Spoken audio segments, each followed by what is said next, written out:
নমস্কার, কেমন আছেন সবাই? সবাইকে নতুন ব্লগে স্বাগত জানিয়ে আজকের দিনটি শুরু হলো। এত ঠান্ডা পড়েছে, সব জামাকাপড়গুলো মেলে দিতে দিতেই ব্লগটা শুরু হচ্ছে।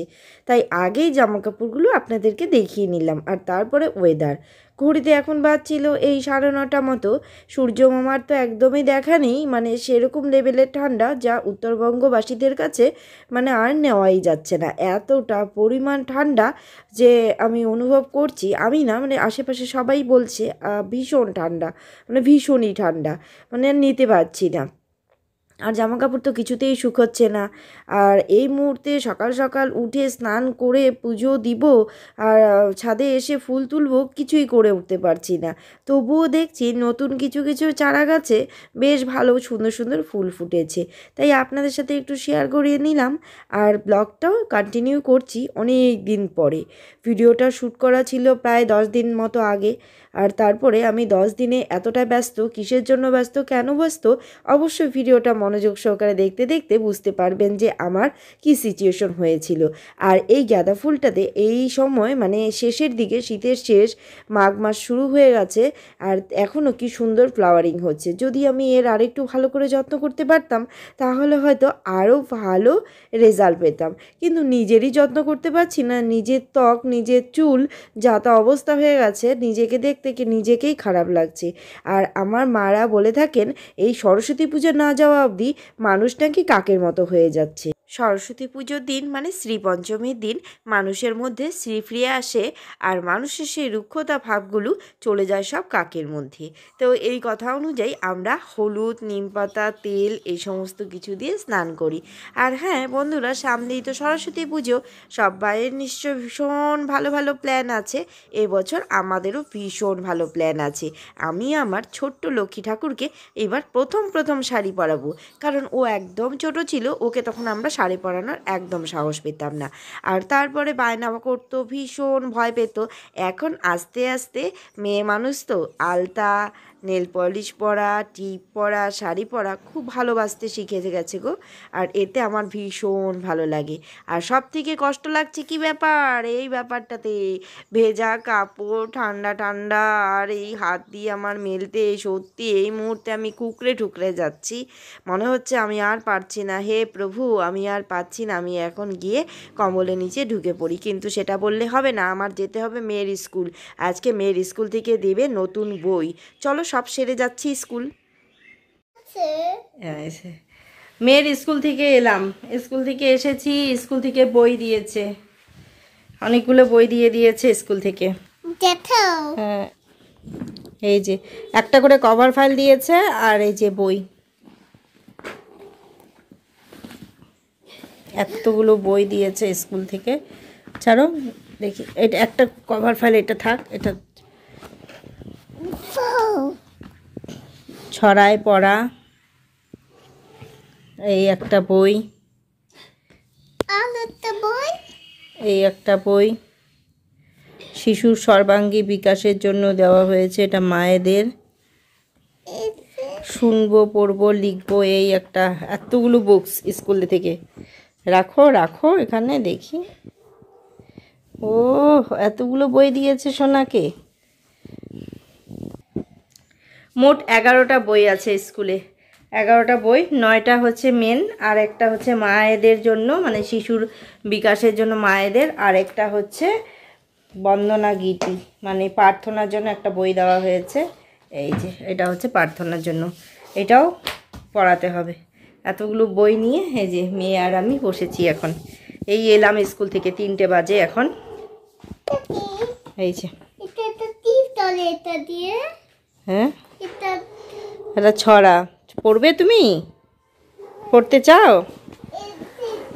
মেয়েকে এখন একটু পড়াই, নতুন বই দেখে সবার পড়তে ইচ্ছে করে। ওর রোল নাম্বার, ওর হচ্ছে সেকশন সব ভাগ করে দিল, দিয়ে আমি মেয়েকে আগে পড়িয়ে নিই একটু। নতুন বইয়ে ভীষণ এক্সাইটেড, একটু পড়বে তারপরে। নতুন বই পেলে ছোটোবেলায় আমরা যেরকম আনন্দিত হতাম, আমার মেয়েও সেম একই রকম আনন্দিত হয়ে দুখানা বই অল্প একটু পড়ে নিয়েছে। তারপরে বইটা জায়গা মতো রেখে আমরা মা মেয়েতে মিলে একদম দুজনে শুয়ে পড়লাম। ওকে বললাম, বাবা একটু শুয়ে নে, বিকেলবেলা উঠে আবার একটু পড়িস। আজ সবাই মিলে প্ল্যান করা হলো রাত্রে আমরা আলুর পরোটা খাবো। আলুর পরোটা দিয়ে একটু তরকারি দিয়ে, মানে দুপুরেরই একটু তরকারি করেছিলাম, সেটা দিয়েই হয়ে যাবে। এত ঠান্ডা যখন, আর আলুর পরোটা দেখবে একটু সস বা আচার এই সমস্ত কিছু দিয়ে খেতেই ভালো লাগে। আর তোমরা আমার গলার সাউন্ড দেখে অবশ্যই বুঝতে পারছো, মানে আমার অবস্থা প্রচণ্ডই খারাপ, মানে আমি কথাই বলতে পারছি না ভয়েস এবারে। তো আলুটা এখানে বয়েল হতে দিয়েছি, আটা ময়দাটা একটু মানে মাখিয়ে রাখলাম। আর একটু চা করব, দুধ চা করব। বেশ ঠান্ডাতে দেখবে দুধ চা খেতে ভালো লাগে।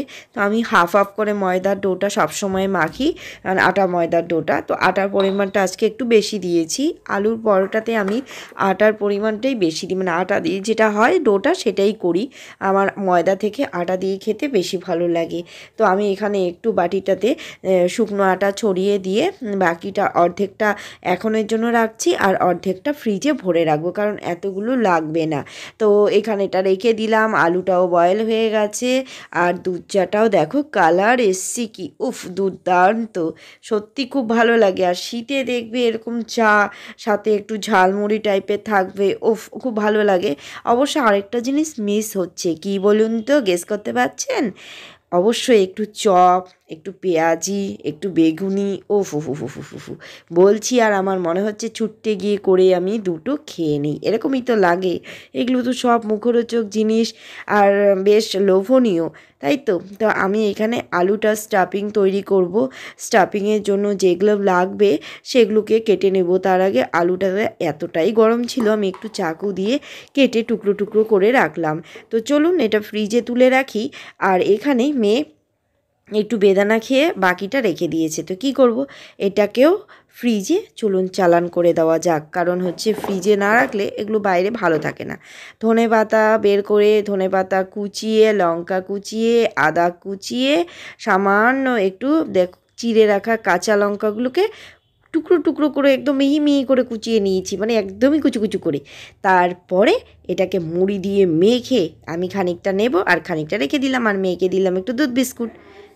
তাহলে কোনটা কোন রং বলো তো? কোনটা কোন রং বলো? কি রং? এটা পিঙ্ক, এটা এটা বেগুনি, এটা এটা রাত্র এখন 10টা। গরম গরম আলুর পরোটা মোটামুটি খানিকটা ভাজা হয়ে গেছে, বরমশাইকে খেতেও দিয়ে দিয়েছি।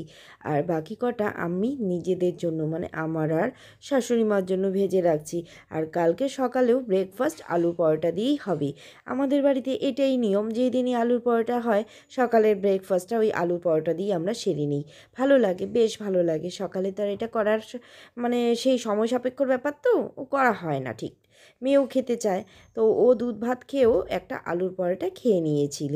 আর ওর বাপার আলুর পরোটা হলে অন্য কিছু লাগে না, ওর তরকারিটা না হলেও চলে। আমার আবার একটু সকালে মানে দুপুরে রান্না করা তরকারি ছিল, সেটাই দিয়েই আমি রাত্রের ডিনারটা সেরে নিচ্ছি। আর সত্যি বাইরের কথা আর বলতেও চাচ্ছি না, মানে চাচ্ছি না, বুঝতেই পারছো যে কী একটা অবস্থা হতে পারে, যে তো আমি একটু আলুর দমও করলাম না বা কিছু করলাম না। বাই দ্য ওয়ে, যেটাই বলছি যে আলুর পরোটাটা সত্যি খুব সুস্বাদু হয়েছিল, কারণ সম্পূর্ণটাই নতুন আলু দিয়ে করা, এবং ভেতরের স্টাফিংটাও বেশ সুন্দর হয়েছিল। আর আমি একটু হিং ইউজ করেছিলাম, আর একটু জোয়ান ইউজ করেছি, তাতে স্বাদের পরিমাণটা আরও 3 গুণ 4 গুণ যেটাই বলো অনেকটাই হয়ে গেছিলো। তো এই ছিল আমাদের আজকের রাত্রের ডিনার এবং আজকে সারাটা দিন। দেখা হচ্ছে সকাল সকাল আপনাদের সাথে। চলো,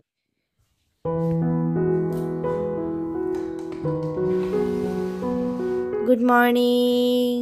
জানলাটা খুলে রোজই চেক করি আজকে কি একটু রৌদ্র পাবো। আজকে দেখে মনে হচ্ছে দিনটা সেরকম একটা যাবে না, মানে আজকের দিনটাও অসম্ভব লেভেলের ঠান্ডা থাকবে, এটাই বোঝা গেল।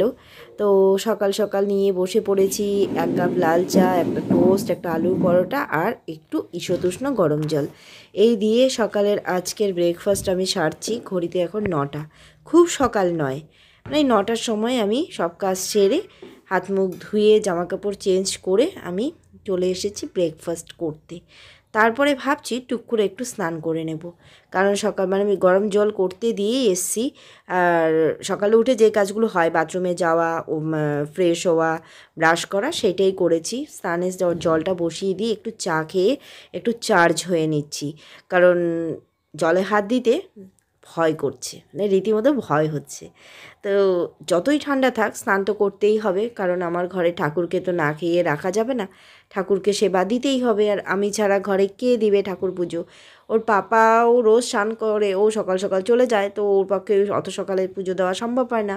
আর ওর ঠাম্মা মানে আমার মেয়ে আর শাশুড়ি মা দুজনেই একটু বেলা করে স্নান করেন। মেয়েকে এখন ইদানিং আমি রোজ আর স্নান করাচ্ছি না, একদিন ছাড়া ছাড়া স্নান করাচ্ছি। গুড মর্নিং, শুভ সকাল বন্ধুরা। এখন বাজছে ঘড়িতেই 10:30, আর আমি 10টার আগেই স্নান করে পুজো টুজো দিয়ে ফুল টুল তুলে একটু হালকা সিঁদুর পরে নিয়েছি। সিঁদুরটা এখন ঘেটে গেল না, সোয়েটারটা পরতে গিয়ে মনে হয়, আর হেয়ার ড্রায়ার দিয়ে চুলটা একটু শুকিয়ে নিলাম। সকাল সকাল শ্যাম্পু করতে এরকম করে রীতিমতো কাঁপছি আমি। যে আমাদের 26শে জানুয়ারি মেয়ের আবৃত্তি ক্লাস থেকে একটা অ্যানুয়াল প্রোগ্রাম আছে। প্রত্যেক বছরে এই জানুয়ারি মাসে বা যে কোনো একটা ডেট আর কি ওনারা করে, বাট এবার হচ্ছে সেই অ্যানুয়াল প্রোগ্রামটা অনেকটাই শর্ট টাইমের মধ্যে রেডি করা হয়েছে। 26শে জানুয়ারি এখানে হলে এসি হল বুক করা হয়েছে। স্যার বললো যে আমাদের একদম শর্ট টাইম, আমরা 1 সপ্তাহ মাত্র রিহার্সেলে পাচ্ছি, তাই মায়েদেরকে আসতেই হবে। কালকে রাত্রে আমি 12টা 12:30 কি 12:30 বাজে তখন স্যারের ভয়েসটা নোটিস করলাম, তো বুঝতে পারলাম আজকে শুক্রবার আমি স্কুলে অ্যাটেন্ড করতে পারবো না। এছাড়াও স্কুলের হচ্ছে আরেকটা প্রবলেম আছে, যে স্কুলে মাদেরকে যে শোভাযাত্রাতে বেরোতে বলেছিল সেখানে লাল পাড় সাদা শাড়ি, সো আমার লাল পাড় সাদা শাড়ি নেই, আমি কিনবো। আজকে ভাবছি একটু দোকানে যাব, যাওয়ার পথে একটা কিনে নিতেই হবে। মানে যাওয়ার পথে হবে না, মানে যখন আমরা রিহার্সাল করে বাড়ি ফিরবো তখন ভাবছি একটু মার্কেট যাব, কারণ আমাকে এটা অ্যাটেন্ড করতেই হবে যখন বিভিন্ন প্রোগ্রামগুলোতে। তো স্কুলের যেরকম বাচ্চাদের ইউনিফর্ম আছে সেরকম মায়েদেরও ইউনিফর্ম আছে, তো লাল পাড় সাদা শাড়িটা আমার সবসময় কাজে লাগবে। আর যেটা তোমাদেরকে বলছিলাম যে অ্যানুয়াল প্রোগ্রামের জন্য যে রিহার্সাল হচ্ছে, ফার্স্ট টাইম এত বড় হলে মানে এত বড় স্টেজে মেয়ে প্রোগ্রাম করতে যাচ্ছে, তার জন্য আমি একটু নার্ভাস আছি। প্লাস হচ্ছে ওকে এটা প্রিপারেশন করে মানে ওকে রেডি করাতে তো আমাকেই হবে, তো আমাকে মানে এই আজকের দিনে যে অ্যানুয়াল প্রোগ্রামটা আজকে দিনে যে মানে রিহার্সালটা রাখা হয়েছে, এটা হচ্ছে মেন রিহার্সাল এবং ফার্স্ট রিহার্সাল। তো আজকে হবে, কালকে হবে, মাঝখানে হয়তো আরও 2 দিন হবে, কারণ 3-4 দিন এত ছোট ছোট বাচ্চাদের রিহার্সাল না করা, 4 দিন যদি এত ছোট ছোট বাচ্চাদের রিহার্সালটা আমরা মানে স্যার না করাতে পারে তাহলে কিন্তু প্রোগ্রামটা টানা যাবে না। সো চলো, আমরা ভীষণ এক্সাইটেড, সুপার ডুপার এক্সাইটেড, কারণ আমার আর মেয়ের কাছে এটা হচ্ছে প্রথম হচ্ছে ফার্স্ট এত বড় একটা প্রোগ্রামের জন্য আমরা রেডি হচ্ছি এবং রিহার্সাল। কালকেও মেয়ের একটা প্রোগ্রাম ছিল, সেখানে আমি যেতে পারিনি, সেটা দেওয়া হয়নি। সেটা থেকে বেশি গুরুত্বপূর্ণ হচ্ছে 26শে জানুয়ারি প্রোগ্রামটা, যেটা ওর বাবা বললো এটা ওকে অ্যাটেন্ড করতেই হবে, এটা কম্পালসারি।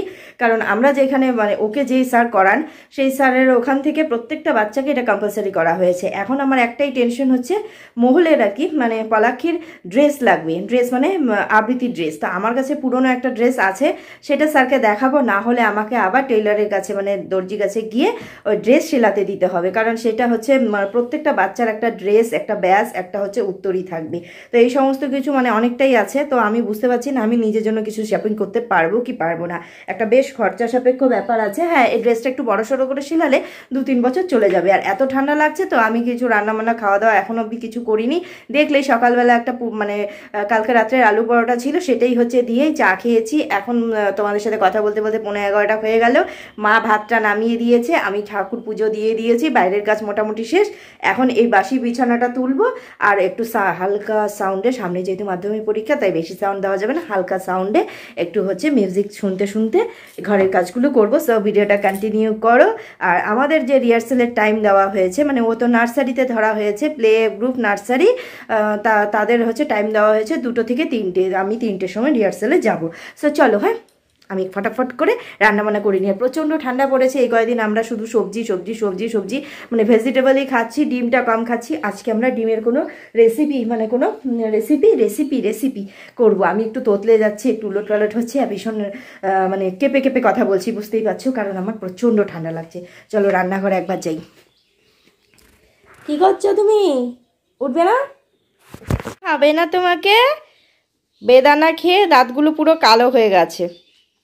চলো, লা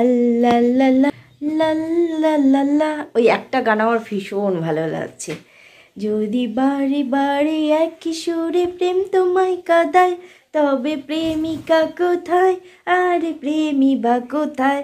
যদি বারে বারে ইশারাতে প্রেমী ডেকে যায়, তবে ইশারা কোথায়, আর আশারা কোথায়? ঠান্ডার মধ্যে ফাটাবাসের গলায় না গান শুনে আমি একটু মিষ্টি সামনে গান শুনি দেব। রাত্রিবেলা শপিংয়ে যাবো আমরা। দেখি মা, স্যারের ওখানে ড্রেস লাগলে অবশ্যই শপিংয়ে যেতে হবে। শপিংয়ে? এইখানে কথা বলতে বলতে হয়ে গেল ডিমের ঝোলের অর্ধেক প্রিপারেশন। আলুটাকে আমি একটু হলুদ নুন মশলা দিয়ে সামান্য একটু ভেজে সেদ্ধ করে নিলাম। আর এখানে যে রাত্রে আটা ময়দা ডোটা মেখে রেখেছিলাম, সেখান থেকে আবার একটু ময়দার ডো বের করে নিলাম, কারণ প্রচণ্ড ঠান্ডা হয়ে গেছে, সকালেই বের করে রেখেছিলাম। মা এখানে বাঁধাকপি ঘন্ট কেটে দিচ্ছে, হচ্ছে মিষ্টি মিষ্টি করে বাঁধাকপি ঘন্ট, আর ডিমের অমলেট দিয়ে করে আর কি, যে টুকরো টুকরো করে একটু রসা হচ্ছে। ইচ্ছে হলো আজকে এইভাবে করে খেতে, ভালো লাগে। ডিমের অমলেট পেঁয়াজ দিয়ে একটু মোটা করে, তারপরে আবার টুকরো টুকরো পিস পিস করে কেটে, সেই ছোটোবেলা মার হাতের রান্নার স্বাদ যেরকম হয়, সবাই জানো, সবার বাড়ির মারা এরকমই করে থাকে, মানে একটা ডিমকে দুটো টুকরো করে যে হয় যেরকম। তাই বলে যে ডিম নেই সেটা না। তো দেখাচ্ছি ডিমের যে ঝোলটা হয়ে গেছে এক নজর। রান্নাঘরটা সমস্ত ক্লিন করে আর কি, পরিষ্কার পরিচ্ছন্ন করে এখন আমি এই মুহূর্তে রান্নাঘর থেকে বেরিয়ে যাচ্ছি। চলুন, ঘড়িতে বাজছে এই 1:30 পৌনে 2ই হবে। চলুন আপনাদেরকে আরেকটা জিনিস দেখাই, কবেই সেই কিনে রেখেছি। এখন এরকম হচ্ছে, শপিং করছি দেখাতে পাচ্ছি না, ভালো লাগে বলুন তো। তো এই যে একটা জিনিস বড়মশাই বলেছিল সেই কবে অর্ডার করতে, এই জিনিসটা আমার আগেও ছিল, সেটা ছিল ব্যাটারি। বাট এখন দিন যাচ্ছে এত সুন্দর মানে জিনিস বেরিয়ে যাচ্ছে, এটা হচ্ছে চার্জেবল, চার্জ হয়, ব্যাটারি ট্যাটারির কোনো ঝামেলা নেই। প্লাস দুটো হচ্ছে ব্যবহার করার জন্য, মানে এটা হেয়ার রিমুভার একটা হচ্ছে কিট, দুটো আছে, একটা আইব্রো করা যায়, খুব ভালো জিনিসটা। বাচ্চা দুপুর এই 2:05, বাবা এসছে হয়তো, খুলে দাও, কলিং বেল টিপছে। তো আমি এখন খেয়ে দিয়ে রেডি হব, কারণ 2টোর থেকে ওদের নার্সারির প্র্যাকটিসটা আছে। আর হেয়ার আমি একটু রিমুভ করে নিলাম, খুব ভালো হয়, যে তোমার হেয়ার গ্রোথটা খুব বেশি, এতে আইব্রোটাও খুব ভালো কাজ করে, তাই তোমাদের সাথে শেয়ার করলাম। জানি না নেওয়ার পর তোমাদের সাথে শেয়ার করেছি কি না, আসলে মাঝখানে খুব ব্যস্ত হয়ে গেছিলাম, একদম শেয়ার করতে পারিনি। এটা নিয়েছি প্রায় 15-20 দিন মতো হয়েছে। চলো তাড়াতাড়ি খাও, বের হবো। আমি তোমাকে ফোন করতে যাচ্ছিলাম, যেটা আসবা কি আসবা না, কখন আসবা। চলো, কি ঠান্ডা কি ঠান্ডা। যেহেতু 3টে থেকে আমাদের প্র্যাকটিসটা শুরু হবে, তো তার জন্য ওর পাপা খেয়ে দিয়ে যাওয়ার পথে আমাদেরকে স্যারের বাড়ির ওখানে একটা মানে টেন্ট করা হয়েছে, বিভিন্ন জায়গা থেকে ছাত্ররা ওখানে আসছেন। আর এই স্যার হচ্ছে, জানোই তোমরা, আবৃত্তি হচ্ছে মানে অনেক স্বর্ণপদক প্রাপ্ত শিলাদিত্য রয়। তো ওনার কাছেই আমার মেয়ে আবৃত্তি করেন। তো প্রায় 3-4 মাসের বেশি হয়ে গেল ওখানেই শিখছে। তো সেখানেই প্র্যাকটিস হচ্ছে, তোমরা লক্ষ্য করতে পারছো বিভিন্ন গ্রুপ। তো ওদের এলকেজি ইউকেজির হচ্ছে 3টে গ্রুপ করা হয়েছে, মেয়েকে এলকেজি ইউকেজির গ্রুপে দেওয়া হলো, নার্সারি গ্রুপে হয়নি। ক্লাস থেকে এসেই আমি এখন এখানে বসে পড়েছি, মেয়ের হচ্ছে খাতাপত্রগুলোকে নিয়ে, যে ঠিকঠাক করে একটা কিছু রেডি করতে হবে, প্লাস ওর নতুন বইগুলোতে মলাট লাগাতে হবে। তো এগুলো করে আমি এখনও ড্রেস চেঞ্জ করতে পারিনি, কটা বাজছে ঘড়িতে, 7:30 বেজে গেছে। এসেছি কখন, এখনও ড্রেস চেঞ্জ করে উঠতে পারিনি। ওর বাবাকে ফোন করে দেখব, যদি সম্ভব হয় গিয়ে হচ্ছে ওর মলাটলটগুলো নিয়ে আসার চেষ্টা করব। নতুন 3টে বুক আনতে হবে, স্কুলে যখন তখন মানে চাইতে পারে, তো সেগুলো রেডি করব। তো ওর বাবাকে ফোন করি, বাইরে হচ্ছে অসম্ভব লেভেলে, মানে সেই লেভেলের ঠান্ডা। তো আমি বারবার জামাকাপড় পরবো না জন্য এই জামাকাপড়টা পরেই বসেছি। দিদিভাইদের বাড়ি থেকে আসার সময় চা খেয়ে এসেছি। তো আসার সময় মানে এসে একটু ওদের বাড়িতে ঢুকেছিলাম, দিদিভাইদের বাড়িতে। মেয়ে ঘুমিয়ে গেছে, ওকে একটু খাইয়ে দেবো, মাকে একটু চা করে দেবো, তার আগে আমি ওর এগুলো রেডি করি, প্লাস ভিডিও এডিট করছি। বুঝতেই পারছো একটা মার জন্য কতটা কষ্ট করছে, সব কিছু সামলে, সংসার সামলে। জানি ভিডিওটা আমার মানে রেগুলার হচ্ছে না, ইরেগুলার হচ্ছে, সব তোতলে যাচ্ছি। এখন ফেসবুকে পেজে 2টো শর্ট ভিডিও আপলোড করলাম, ইউটিউবে 2টো শর্ট ভিডিও আপলোড করলাম, এখন ভিডিও এডিট করব। আমি জানি আমি রেগুলার নই, তার জন্য হয়তো আমার ভিউটা আরও বেশি কমে যাচ্ছে, কিন্তু আমার করার কিচ্ছু নেই, আমি প্রচণ্ড চাপের মধ্যে আছি। যারা এই সিচুয়েশনে আছো তারা একমাত্র বুঝতে পারবে। তো এটাই আর কি।